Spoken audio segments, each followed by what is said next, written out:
Ich bin Fan von St. Pauli. Ich bin Fan von Werder Bremen. Wir sind Werder Bremen! Den HSV finden wir beide eigentlich Eher nicht so gut.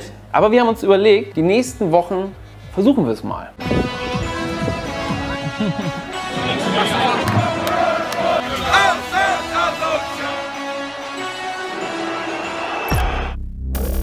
Okay, in diesem Film geht es um große Gefühle.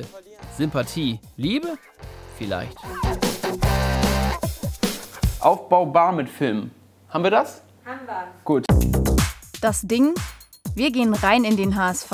Als HSV-Fans. Wir haben jetzt gerade die Chance, einen historischen Moment mitzubekommen, denn der HSV steht kurz vorm Abstieg. Also es ist jetzt wirklich morgens, Samstag, der 12. Mai. Irgendwie so. Und wir gehen nachher noch zum Spiel gegen Gladbach und erleben Historisches. Genau, heute entscheidet sich das, ob Genau. der HSV direkt runtergeht oder nochmal Relegation. Aber die große Frage ist ja, haben wir in der Zeit wirklich Sympathien aufbauen können? Genau, wir sind sogar auswärts mit dabei gewesen, sind bei den Heimspielen dabei gewesen und haben uns mal angeguckt, wie das eigentlich ist, HSV-Fan zu sein. Vielleicht können dann, wenn wir uns wirklich Mühe geben, Sympathien entstehen. So, die St. Pauli-Sachen brauche ich jetzt nicht mehr. Oh, ich mag Müll. Alles, was staubig ist, schmutzig und dreckig. Alles, was rostig ist, gammelig und speckig. Ja, ich mag Müll. Und dann beginnt unser neues Leben. Es ist da, meine Busfahrt mit den HSV-Fans nach Frankfurt. Ich habe alle Tickets, die darf man nämlich nicht zeigen, weil meine Adresse da drauf ist. Auswärtskarte Nummer Eintracht Frankfurt. Ich gebe dir die mal schon, sonst sagen die nachher, ey, du hast eine Busfahrt, aber du gehst ja nicht mal ins Stadion. Was machst du denn hier? Meine Horrorvorstellung ist ja, dass das so eine mega Malle-Fahrt wird. Ich hoffe das. Gunnar, hier, unsere Das ist echt viel. geilen Tickets hier.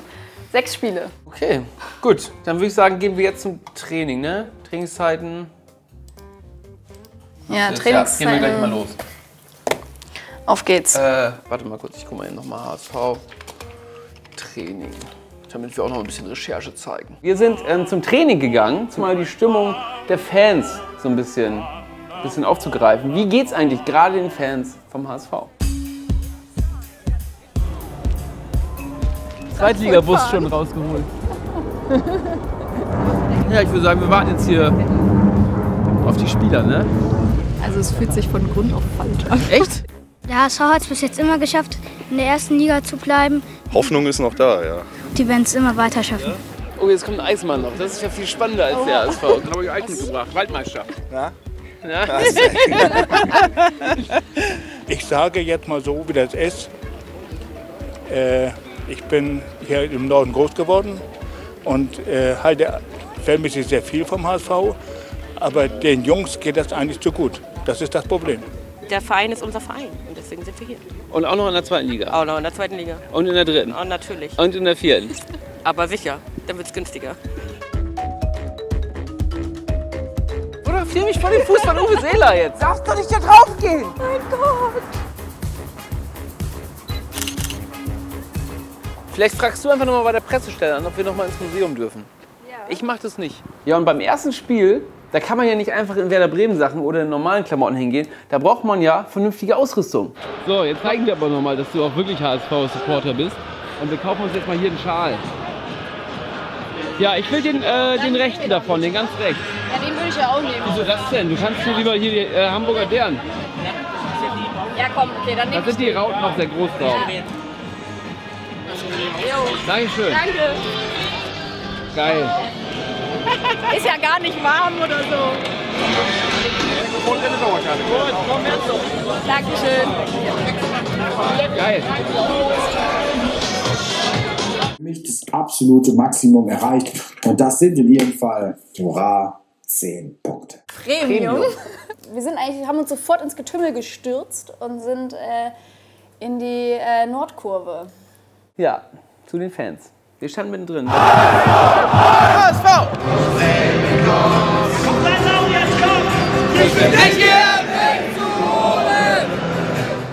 Ja, am Anfang dauert es noch ein bisschen. Kommt alles nicht ganz so leicht über die Lippen wie bei den anderen.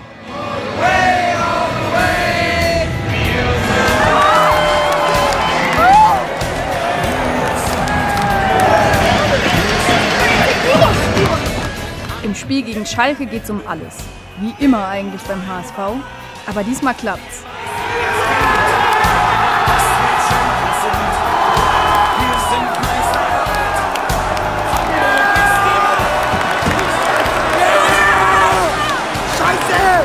Scheiße! 3:2 für den HSV.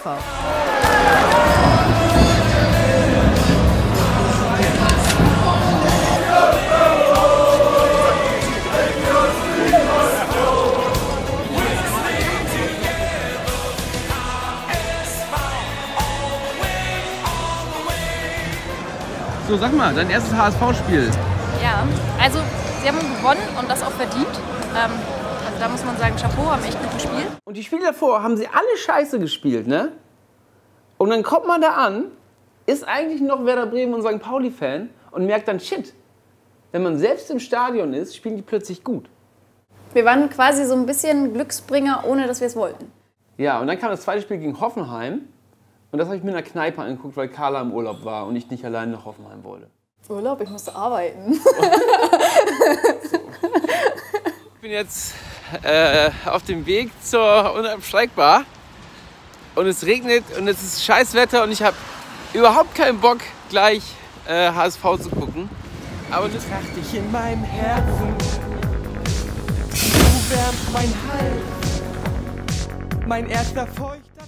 Zeit für große Hymnen. Von Dani Kalf, meine ersten Worte. Ich im Herzen der Raute. Und kaum sind Carla und ich nicht im Stadion, verliert der HSV. Ist so. Der HSV, HSV, du bist meine Frau. Ich fahr mit dir aufs Meer. Mit dir ist nie was Flaute, nie was Flaute, nie was Flaute.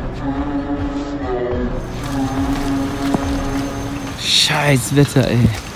So, ich bin jetzt auf dem Weg nach Hause wieder. Ich muss sagen, dass ich gemerkt habe, dass trotz der Niederlage immer noch Hoffnung da ist beim HSV. Ich habe die Mütze zwar auch schon abgenommen, aber das liegt vielleicht daran, dass ich jetzt auch nicht in meiner Hut mit dem HSV Emblem gesehen werden will. Aber das vielleicht später erst. Ich habe auf jeden Fall wieder Bock, das noch weiter zu verfolgen und die Fans sogar auch da ein bisschen dabei zu unterstützen, weil ich will ja auch das Nordderby behalten. So, tschüss. So, und wenn einer quasi Hardcore-HSV-Fan ist und das durch und durch verkörpert, dann Lotto King Karl. Und mit dem sind wir zum Spiel gegen Freiburg im Auto vorgefahren.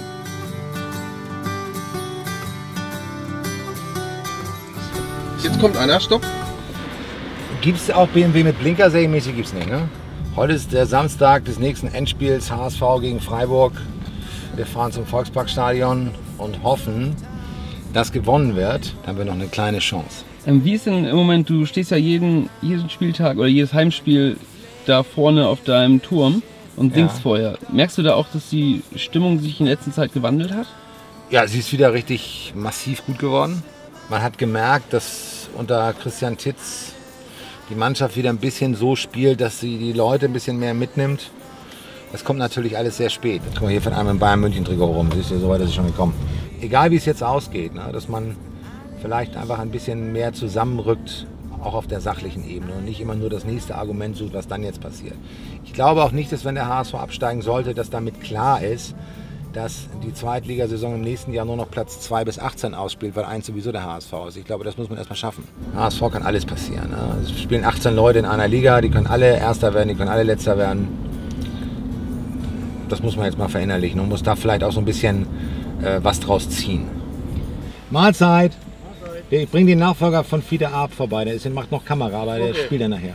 Fidi, die Dackeldame, rammelte sein Bein. Und Thorsten Berra filmte nur so und sagte, ganz großes Fernsehen, ganz großes Fernsehen. Mahlzeit! Moin! Ach so. Alter, guck mal her, Logo immer. Ich war noch nie hier, deswegen, weißt du? So, wie das zugeht, weiß ich leider nicht. Was denn? Die Kiste hier. Ja, cool. Ja. Dann gehen wir mal rein. Ja, machen wir gleich, ne? Ja, und was ich ja geil fand, dass wir mit ihm hingefahren sind, Und dann habe ich ihn im Stadion wieder getroffen, denn er hat mit mir abgeschlagen, als er da oben auf seinen Kran gelaufen ist. Also er singt ja jedes Mal dieses Lied, Hamburg meine Perle, da oben auf diesem Gerüst. Genau. Und er kam tatsächlich an mir vorbei und hat mich eingeschlagen. Da wusste ich schon, alles klar, das ist ein gutes Omen für den HSV. Das läuft heute. Ohne Fußball und Dosenbier. Wenn du rauskommen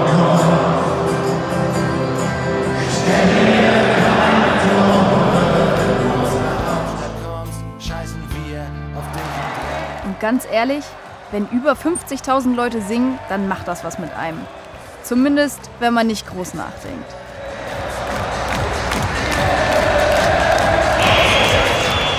Und schließlich goldenes Tor gegen Freiburg. Verdammte Hoffnung.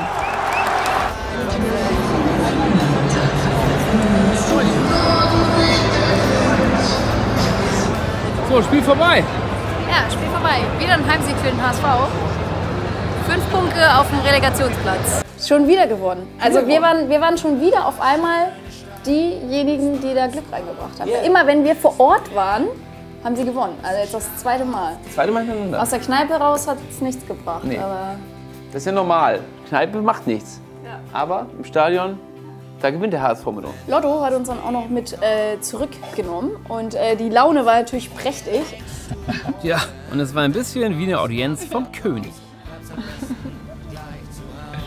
Das mache ich auch, wenn keine Kamera ist. Bitteschön.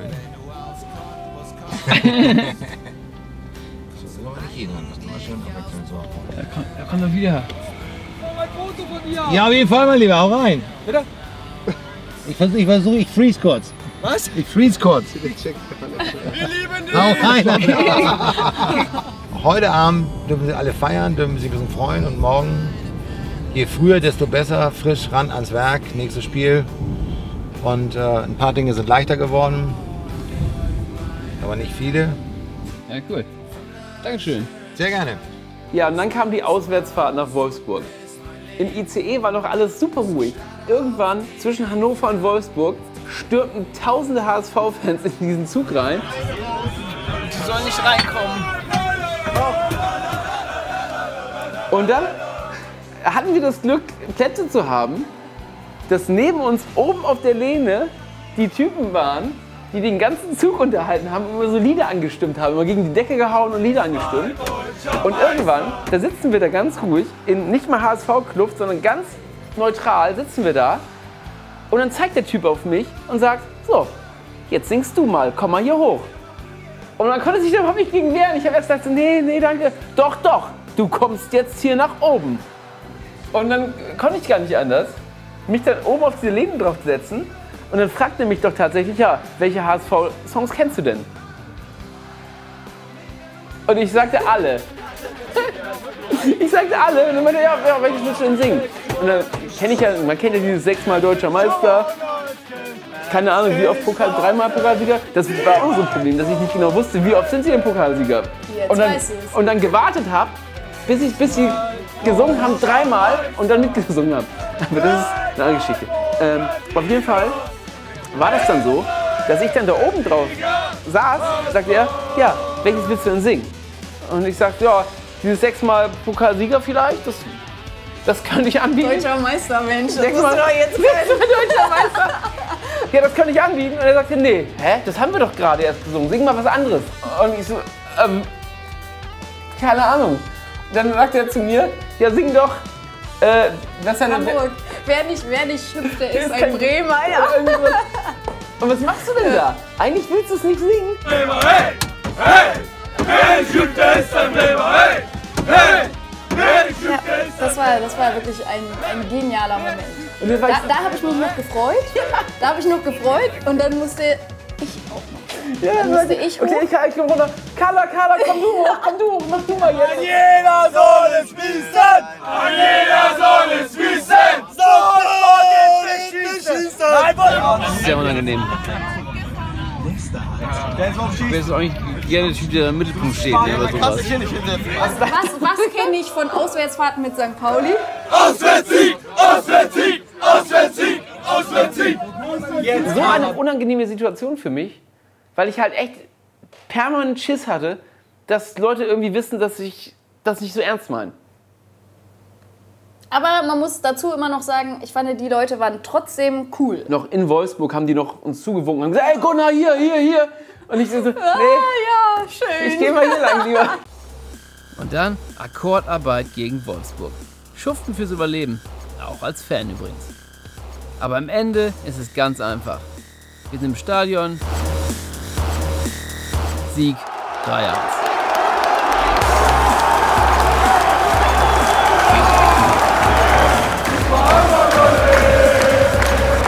Es kann doch nicht sein, dass die plötzlich richtig gut spielen und man wirklich der scheiß Glücksbringer ist. Ja. Ich glaube ja an so einen Scheiß dann auch. Ja, und dann haben wir noch meinen ehemaligen Arbeitskollegen Nils getroffen, der ja auch super ultra HSV-Fan ist. Nee, so ist er nicht. Nee, aber ein sehr netter HSV-Fan. Er ist ein netter HSV-Fan, der das ganze Problem vom HSV eigentlich nur mal auf den Punkt gebracht hat. Kritisiert mir denn nicht zu viel. Nils von Rocket Beans. Bundesliga live. Kommen wir doch direkt zur Bundesliga. Moderator und ein Mann mit HSV-Bettwäsche. Das ist einfach Teil meiner Heimat, dieser Verein. Und da ich sowieso auch großer Fußballfan bin, ist das einfach völlig selbstverständlich, irgendwie HSV-Fan zu sein. Und dann guckst du seit 10 Jahren dazu wie die Funktionäre Scheiße bauen und wieder gehen und alles wird auf links gedreht und wieder auf rechts und wieder auf links. Und das ist, der HSV ist so ein bisschen wie so die Herbertstraße des Fußballs geworden. Aber mit dem Unterschied, dass der HSV am Ende die Leute bezahlt, damit sie gehen. Wie viele Trainer entlassen worden sind, wie viele Spieler mit Abfindungen entlassen worden sind. Also es ist einfach, es tut so weh, das zu sehen. Und dann kommt ein Kühne und pumpt da Geld rein. Und beim HSV wird das verbrannt, das Geld. Es wird verbrannt. Und dann immer so diese Suche nach Heilsbringern auch so. 13,5 Millionen für Raphael van der Vaart. Mit dem Geld musst du was anderes machen. Das ist eine reine emotionale Dienstleistung gewesen. Hey, wir holen jemanden aus guten Tagen zurück. Total dumm einfach. Dann hast du eigentlich keine Kohle, aber dann kaufst du hier für 10 Millionen einen Wallacey. Alle Spieler, die wechseln, blühen irgendwo auf. Ein fucking Gregoritsch. Van Marwijk. Was war das denn? Armin Fee. Was war das? Was Rucksackgeld von Knebel. Dann so Sachen wie Matthias Sammer wird als Sportchef vorgestellt und dann sagt Sammer nicht, kommt doch nicht. Dann wird mit einem Thomas Tuchel verhandelt mit einem Abstiegskampf und dann kommt er doch nicht. Das Lustige ist ja eigentlich, dass jetzt Bernd Hoffmann wieder da ist. Und der wurde vor 10 Jahren vom Hof gejagt. Jetzt kommt wieder jemand als Heilsbringer zurück, der für irgendwas Besseres steht aus verklärten, besseren Zeiten. Und der soll jetzt das Ruder wieder rumreißen und so. Ja, es ist fürchterlich einfach nur. Und du sitzt da und du guckst ihm dabei zu, wie dieser Verein sich selbst in den Abgrund manövriert und du denkst so, das kann nicht sein. Es gibt ja so Fans, die gucken dann einmal die Sportschau oder die gucken vielleicht, wenn ihr Verein gegen HSV spielt, gucken sie 1, 2 Spiele in der Saison. Und wir gucken ja jedes Spiel. Seit über 10 Jahren und noch länger. Und das ist ja einfach nur grausam. Fuck, was hätte ich in dieser Zeit machen können, was mich nicht so massiv geärgert hätte. Also rationale Gründe, HSV-Fan zu sein, wurden in den letzten 10 Jahren nicht so viel geliefert. Es sei denn, man ist irgendwie in so einem Sadomaso-Club und möchte das darüber hinaus in sein Leben noch bringen. Ja, das ist jetzt anders. Und ich bin sehr zwiegespalten. So, ich freue mich über diesen Aufschwung, über den Fußball und über dieses positive Gefühl, über die Aufbruchstimmung. Es freut mich, aber ich habe Angst, dass es am Ende nicht reicht. Ich glaube, das kommt einfach ein Hollerbach zu spät. So, eine Zeiteinheit Hollerbach zu spät. Also, ey, nee, lass uns mal sagen, der HSV steigt nicht ab. Das ist mir doch lieber jetzt. Lass uns das mal so festhalten. Ja, und dann kam das Spiel in Frankfurt und ich hatte das wahnsinnige Glück, dass ich leider keine Busfahrt mit den Supporters mehr bekommen habe, sondern mit dem ICE morgens fahren musste. Und Carla durfte dann glücklicherweise mit dem tollen Fanbus fahren.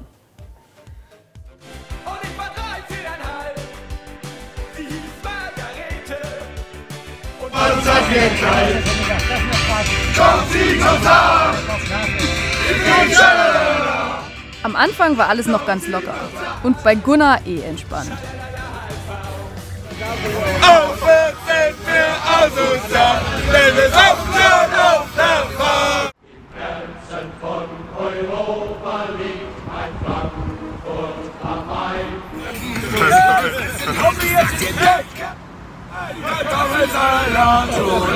Doch dann kamen die Fans langsam auf Promille.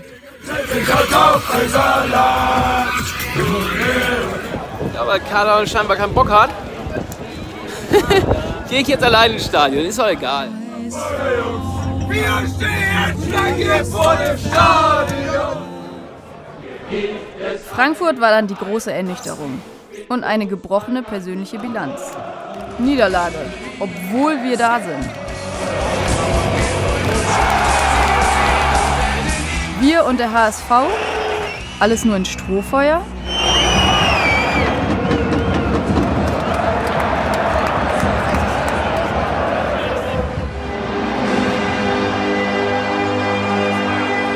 So, ich gehe jetzt hier da lang und du kannst jetzt zu deinem Bus da gehen. runter, Digga. Mit ihm hier. Attila. Ja, auf Mit geht's. Attila und ihm. Ja, viel Spaß, Kader. Ich freue mich, dass wir uns dann bald wiedersehen beim nächsten Spiel, wenn es wieder heißt, wir gehen zusammen zum HSV. Nur der HSV. Doch diese Fahrt war wirklich das allerletzte. Die meisten Fans blau und Anmachsprüche wie „Ich besorg's dir richtig" oder „Du bist doch scharf auf meinen Schwanz". Zahlreiche nackte Ärsche gegen die Fensterscheibe, 2 nackte Penisse. Der HSV schreibt mir später dazu, dass er solches Verhalten in keinster Weise toleriere und diesen Fall aufklären wolle. So, 21 Stunden bin ich jetzt auf den Beinen. Ich finde das irgendwie einfach nicht in Ordnung. Ich finde es auch richtig beschissen, weil nach der Fahrt, die ich da mitgemacht habe, würde ich nie wieder in irgendeinen HSV-Bus steigen. Also ernsthaft. Und das ist das, weswegen für mich der Verein irgendwie, glaube ich, niemals, also meiner nicht wird, aber auch irgendwie mir nicht sympathisch werden kann. Wie ist denn deine Stimmung bisher? Also ich muss jetzt ganz ehrlich sagen, und es ist kein Scheiß, wir haben so viele nette Leute getroffen, also ich vor allem, dass ich fast für diese Leute sagen muss, ja, ich fände es gar nicht so scheiße, wenn die drin bleiben würden. Ging mir vor der Busfahrt auch so. Und seit dieser Busfahrt muss ich sagen, nee. Aber wir haben eine Abmachung. Du musst trotzdem jetzt supporten. Ich gebe dir jetzt trotzdem jetzt schon Ja. mal deine Sachen, die du anziehen musst. Hier, nimm mal den Schal schon mal. So. Ja, warte, hier mein Und hier sind unsere Karten. Blau-Weiß-Schwarz. Hier sind unsere Karten. Und es ist gerade so, dass der HSV von den Fans richtig Unterstützung bekommt. Und wir gehen jetzt gleich zur Fanbus-Aktion. Die stehen alle Spalier und supporten nochmal heute richtig. Auch wenn du nicht mehr möchtest, aber ich bin heute noch mal dabei. Nein, ich mach schon auch noch mit. Alles gut. Alles gut. Hier ist eine Karte. Die Stimmung. Achso, wir müssen noch das Bier jetzt austrinken, ne? Ja, das Bier. Ja, lassen wir stehen, komm, wir gehen einfach trotzdem. Ne, wir nehmen das Bier einfach mit. Okay, wir nehmen es wieder auf. So, dann hauen wir jetzt ab. Letztes Spiel. Ein bisschen wie der Einzug der Gladiatoren. Die Fans fiebern und wir haben zumindest erhöhte Temperatur. Also wenn die es jetzt nicht machen oder sich anstrengen, ne, dann wäre ich richtig angepisst.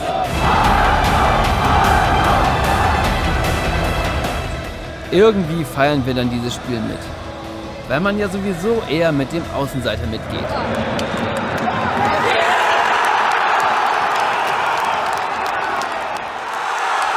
Der HSV steht mit dem Rücken zur Wand. Und genau in dieser Situation hat sich ein anderer Verein gezeigt. Demütig. Würdevoll sogar. Das erste Mal seit so langer Zeit. Naja, bis zu diesem Moment.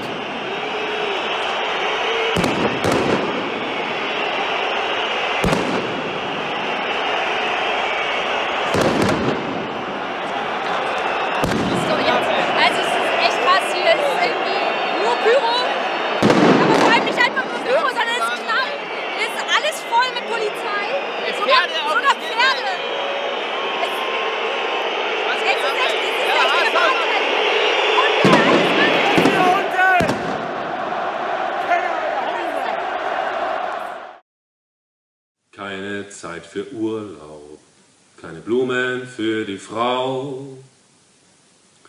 alles für die Liebe HSV.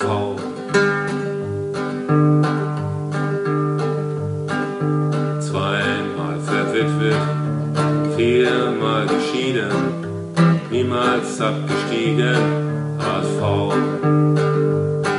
Ob Sonne oder Regen, Sturm oder Flaute, Hand auf die Raute, HSV.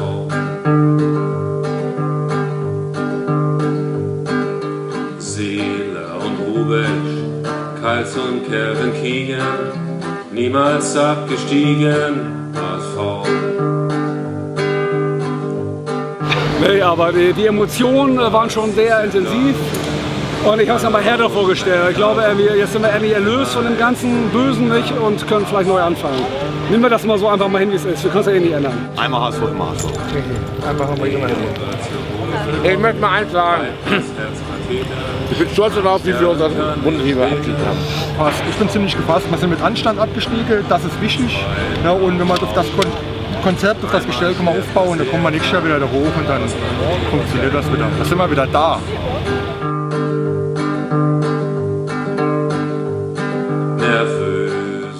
Und was bleibt für uns? Irgendwie waren viele Momente im HSV echt ganz schön. Manches war ernüchternd und manches unerträglich. Zwischendurch auch mal das. Mitleid mit der großen alten Tante HSV. Aber Raute im Herzen? Ne, das müssen dann doch andere machen.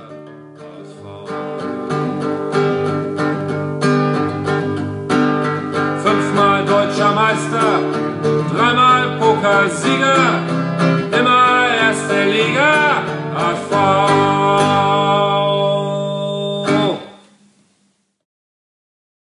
So, was sagst du zum HSV? Was hältst du vom Abstieg? War das jetzt überfällig oder schade um den Traditionsverein und den Dino?